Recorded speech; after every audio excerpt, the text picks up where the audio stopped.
Hello बच्चों, नमस्कार। स्वागत है आपका अपने यूट्यूब चैनल पीसीएम मंत्रा में। और आज हम डिस्कस करेंगे मेंसुरेशन के कुछ इंपॉर्टेंट क्वेश्चन की। आइए फटाफट से देखते हैं और फिर आगे इसके वृत्तों से संबंधित क्षेत्रफल वाले सवाल को कर लेंगे और उसके बाद से त्रिभुज वाले टॉपिक को डिस्कस कर लेंगे। ठीक है, समय अनुसार देखा जाएगा।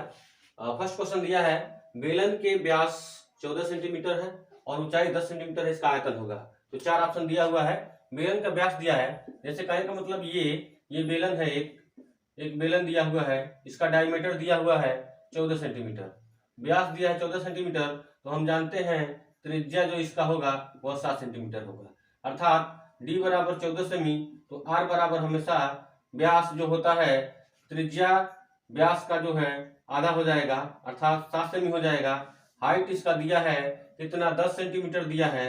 तो कह रहा है इसका आयतन होगा। तो आयतन दिया है तो इसका आयतन होगा। तो आयतन देखेंगे किसमें दिया, पाई के रूप में दिया है, यानी कि इसका मतलब ये हुआ कि हमको पाई का वैल्यू नहीं पुट करना है, यानी कि तो वैल्यू इज इक्वल टू हो जाएगा, बेलन का आयतन होता है पाई आर स्क्वायर एस होता है, पाई आर का मान 7×7 हो जाएगा, गुणे एस का मान 10 हो जाएगा, अर्थात मल्टीप्लाई करेंगे तो 490 पाई हो जाएगा सेमी पे क्यूब। 490 पाई सेमी पे cube. Option number C the right answer होगा। Option number C the right answer होगा। और क्वेश्चन नंबर नेक्स्ट देखेंगे। दूसरा क्वेश्चन जो दिया है, दूसरा क्वेश्चन दिया है कि बेलन की त्रिज्या 7 सेंटीमीटर है, बेलन की त्रिज्या 7 सेंटीमीटर दिया है और कह रहा है कि ऊंचाई 20 सेंटीमीटर है। इसकी जो ऊंचाई है वह 20 सेंटीमीटर है और त्रिज्या 7 सेंटीमीटर है, तो वक्र पृष्ठ होगा। तो याद रखेंगे बेलन का वक्र पृष्ठ होता है 2 पाई आर एच। वैल्यू रखेंगे, पाई का वैल्यू यहाँ रखना पड़ेगा 2 इंटू पाई का वैल्यू 22/7 हो जाएगा, त्रिज्या 7 हो जाएगा, ऊंचाई 20 हो जाएगा। 7 से 7 कैंसिल होगा, 22 दूना 44 होगा और गुणे 20 कर देंगे, 44 दूना 88 सेमी पर स्क्वायर, अर्थात 880 सेमी पे square. Option number C the right answer होगा। Option number C the clear answer. Clear है। नेक्स्ट क्वेश्चन देखते हैं। क्वेश्चन नंबर 3 कहा है कि एक बेलनाकार बर्तन की त्रिज्या 7 सेंटीमीटर है। एक बेलनाकार बर्तन है जिसकी त्रिज्या जो है वह 7 सेंटीमीटर है, आर बराबर जो दिया है वह 7 सेंटीमीटर दिया है और ऊंचाई 3 सेंटीमीटर दिया है, एच बराबर 3 सेमी दिया है। तो बर्तन का संपूर्ण पृष्ठ होगा। तो संपूर्ण पृष्ठ पूछ रहा है, संपूर्ण पृष्ठ तो हमेशा जो बेलन का संपूर्ण पृष्ठ होता है वह 2 पाई आर कोष्टक में एच प्लस आर होता है। ठीक है ना। तो 2 इंटू पाई का वैल्यू 22/7 रखेंगे, आर 7 रखेंगे, एच 7 3 10 हो जाएगा, 7 से 7 कैंसिल होगा, 22 दूना 44, 410 हो जाएगा और 410। क्वेश्चन नंबर देखेंगे, क्वेश्चन नंबर 22 दूना, क्वेश्चन नंबर जो थर्ड का जो आंसर होगा option number D 440 semi square होगा। संपूर्ण पृष्ठ पूछा था तो 2 pi R H plus are लगाएंगे। एक बार ध्यान से सुनेंगे, बेलन का आयतन पाई आर स्क्वायर एच होता है, बेलन का वक्र पृष्ठ 2 पाई आर एच होता है और बेलन का संपूर्ण पृष्ठ 2 पाई आर कोष्टक में एच प्लस आर होता है। बेलन पे बेसिस इन तीनों फार्मूलों पर जिसका वैल्यू दे देगा उसी का फार्मूला पुट कर देंगे। यानी कि कहने का मतलब यह है, बेलन का अगर आयतन दे देता है 300 दे देता है तो बेलन का आयतन यानी कि पाई आर स्क्वायर एच बराबर 300 रख देंगे। अगर वक्र पृष्ठ दे देता है 440 सेमी स्क्वायर है तो वक्र पृष्ठ का formula 2 pi R H equal to 440 रख करके पुट करेंगे, वहां से एच और आर जो भी पूछेगा निकल जाएगा। फिर उसके हिसाब से जो भी क्वेश्चन में पूछा रहेगा उसके हिसाब से निकाल लेंगे। मतलब कहने का मतलब ये है कि इस चैप्टर में जिस फार्मूले पर अगर उसका आयतन दे दे, वक्र पृष्ठ दे दे, संपूर्ण पृष्ठ दे दे, तो सीधे सीधे आपको उसी का फार्मूला रख देना है। क्लियर है ना। तो नेक्स्ट क्वेश्चन देखते हैं। क्वेश्चन नंबर 4 देखते हैं। क्वेश्चन नंबर 4 कहा है कि एक शंकु की ऊंचाई, क्या एक शंकु है जिसकी ऊंचाई दिया है, शंकु की ऊंचाई 12 सेंटीमीटर दिया हुआ है और त्रिज्या 5 सेंटीमीटर दिया हुआ है और कह रहा है तिर्यक ऊंचाई होगी। यह तिर्यक ऊंचाई तो हम जानते हैं L square is equal to H square plus R square एक रिलेशन होता है। इसी में वैल्यू पुट करेंगे तो एल का स्क्वायर हमको मिल जाएगा, एच का 12/144 हो जाएगा, 5×5 = 25, यानी कि एल बराबर 169 होगा और 169 यानी कि एल का स्क्वायर 169 तो एल स्क्वायर बराबर 13 का स्क्वायर हो जाएगा, यानी कि option number A is the right answer होगा। Option number A is the right answer होगा।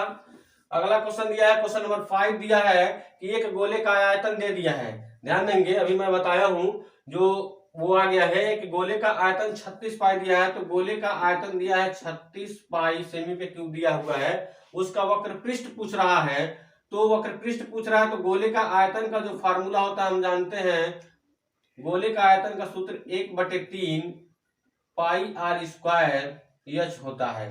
1/3 सॉरी सॉरी सॉरी सॉरी गोले के आयतन का सूत्र 4/3 pi R cube v equal to 4/3 pi R cube होगा, जिसका वैल्यू दिया है 4/3 pi R cube equal to क्या 36 पाई दिया हुआ है, 36 पाई दिया है। तो पाई से पाई कैंसिल हो जाएगा, पाई से पाई कैंसिल हो, 4 9 36 हो जाएगा और 9 3 27 यानी आर पे क्यू इज इक्वल टू 27 होगा, तो आर इज इक्वल टू आ जाएगा 3 सेंटीमीटर। तो ये दिया है कि तो उसका वक्र पृष्ठ होगा, तो गोले का जो वक्र पृष्ठ होता है 4 पाई आर स्क्वायर होता है। वैल्यू पुट करेंगे तो 4 पाई के रूप में दिया हुआ है, तो पाई का वैल्यू और 3 3 9 हो जाएगा, 9 चौको 36 पाई हो जाएगा। क्या हो जाएगा? 36 पाई हो जाएगा। Option number D is the right answer होगा। Option number D is the clear answer होगा। एक बार यस करें। नेक्स्ट क्वेश्चन देख लेते हैं, फटाफट से नेक्स्ट क्वेश्चन देख लेते हैं। क्या दिया हुआ है कि एक गोले का व्यास, एक गोला है जिसका डायमीटर दिया है 1 सेंटीमीटर दिया हुआ है और कह रहा है कि उस गोले का आयतन होगा, गोले का आयतन पूछ रहा है, तो हम जानते हैं गोले का आयतन का सूत्र 4/3 पाई आर क्यूब होता है। 4/3 पाई आर क्यूब होता है, तो हो जाएगा 4/3 पाई गुणे आर, यानी कि आर डी बराबर 1 दिया है तो आर बराबर हम जानते हैं d/2 होता है, अर्थात 1/2 का क्यूब कर लेंगे। 1/2 का क्यूब करेंगे तो 4/3 गुणे पाई और 1 बटे क्या हो जाएगा, 2 दूना 4 दूना 8 हो जाएगा और 4 दूना 8 हो जाएगा, कैंसिल हो जाएगा, अर्थात पाई/6 आ जाएगा। क्या आ जाएगा? पाई/6 आ जाएगा। Option number A is the clear answer होगा। नेक्स्ट क्वेश्चन देखेंगे कि दो गोलों के आयतनों का अनुपात एक संबंध है, 27 दे दिया है, उनके त्रिज्याओं में अनुपात होगा। तो इस तरह के प्रश्न को सॉल्व करने के लिए जो दे दिया है उसी का फार्मूला रख देंगे। दोनों गोलों के आयतनों का अनुपात दिया है, अर्थात v1/v2 इक्वल टू दिया है 1/27, ठीक है ना, अनुपात में दिया। उनकी त्रिज्याओं का अनुपात पूछ रहा है, तो हम जानते हैं गोले के आयतन का सूत्र 4/3 पाई r1 पे क्यूब हो जाएगा अपान 4/3 पाई r2 पे क्यूब हो जाएगा इक्वल टू 1/27 है। तो 4/3 पाई से 4/3 पाई कैंसिल हो जाएगा, r1/r2 का क्यूब कर लेंगे इक्वल टू 1/3 का क्यूब कर लेंगे, अर्थात r1/r2 इक्वल टू 1/3 होगा। तो r1 संबंध है r2 इक्वल टू 1 संबंध है क्या हो जाएगा? 3 हो जाएगा। तो 1 संबंध है 3, ऑप्शन नंबर जो है फर्स्ट ऑप्शन जो है 1 संबंध है 3 राइट आंसर होगा फर्स्ट ऑप्शन का। अगला क्वेश्चन देखेंगे।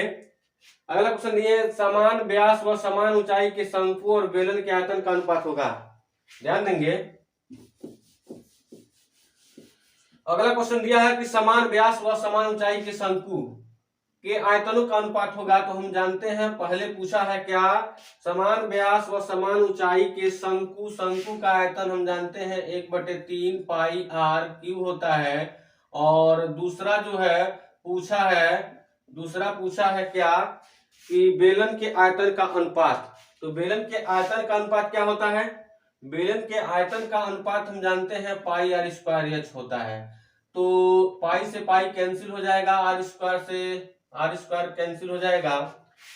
बेलन के आयतन का अनुपात पूछा है, तो बेलन का आयतन पाई आर स्क्वायर एच, तो ये हो जाएगा हमारा 1/3, अर्थात यह समान व्यास व समान ऊंचाई के बेलन के आयतन का अनुपात होगा। तो समान व्यास व समान ऊंचाई यानी कि त्रिज्या कहा है कि समान व्यास व समान ऊंचाई, दोनों का हाइट सेम है और व्यास भी सेम है, तो ये हो जाएगा,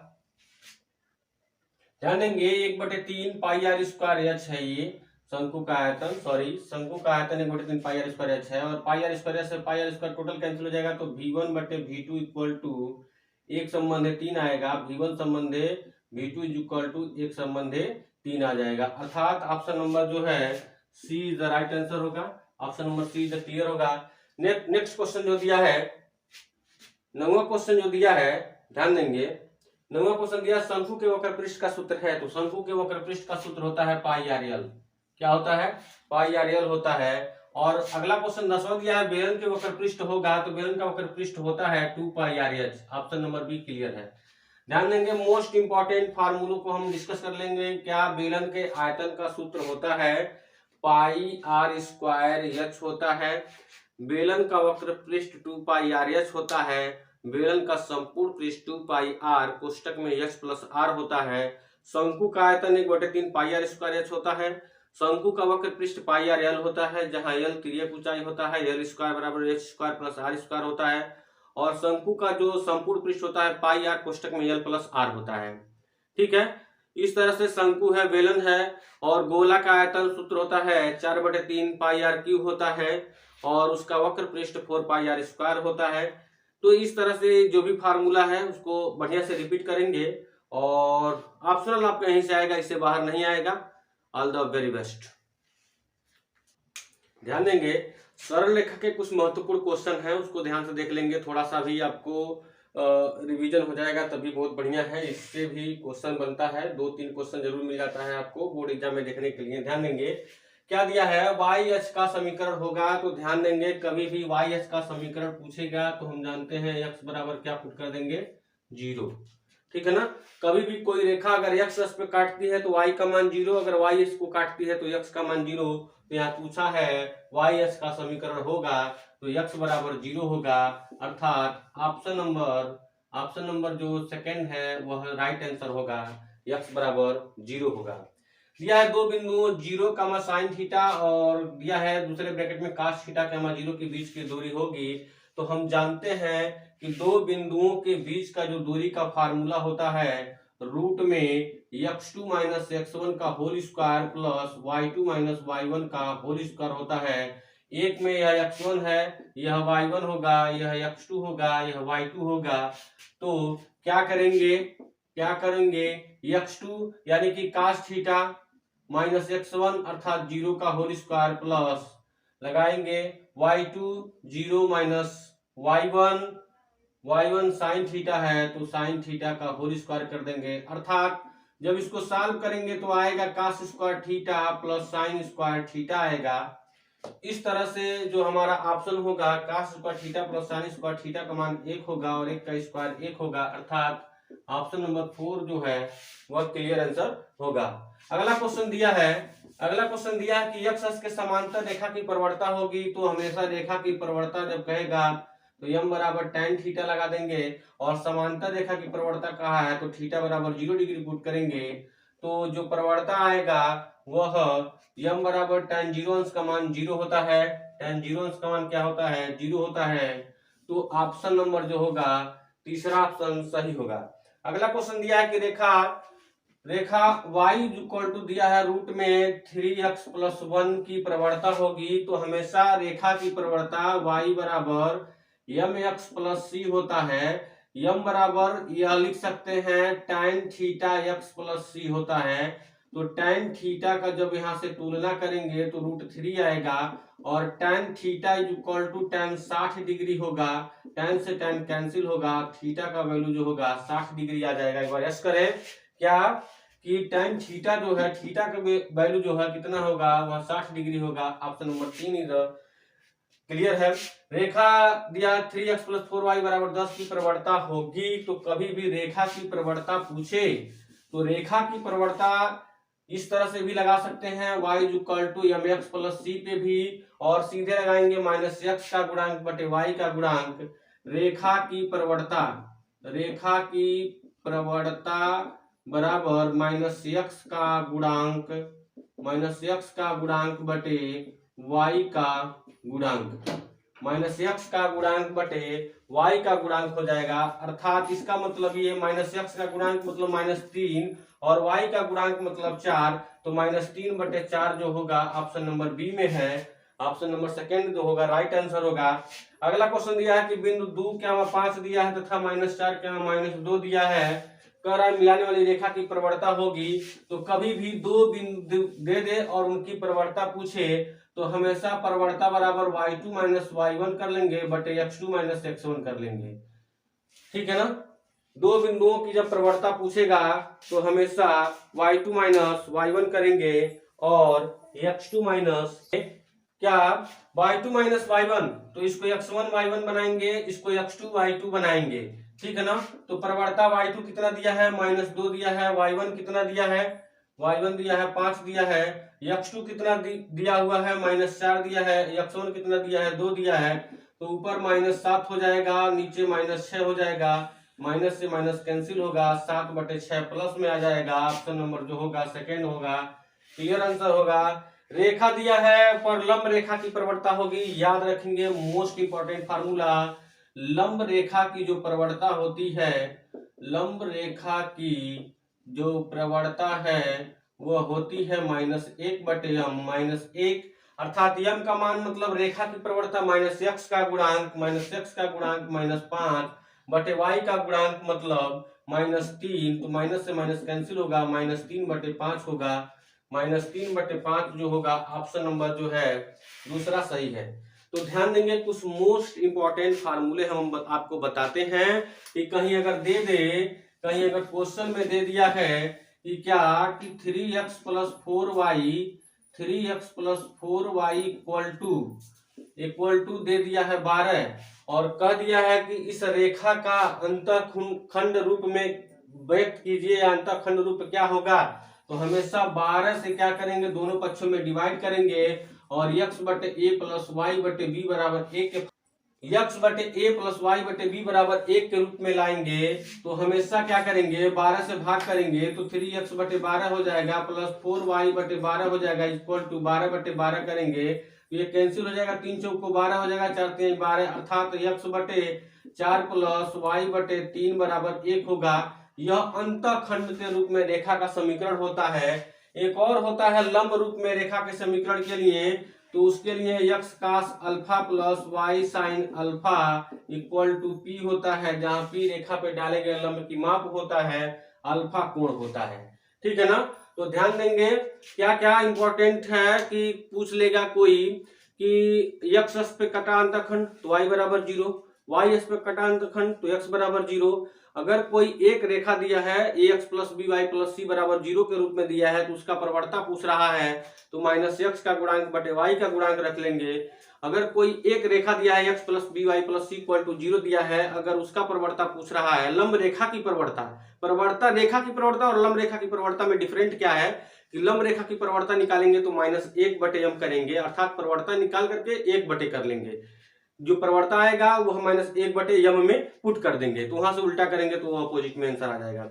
अगला क्वेश्चन क्या पूछ सकता है, दो बिंदु दे देगा, वहां से प्रवणता पूछेगा तो दो बिंदुओं की प्रवणता का जो सूत्र होता है m बराबर y2 - y1 बटे x2 - x1 कर देंगे।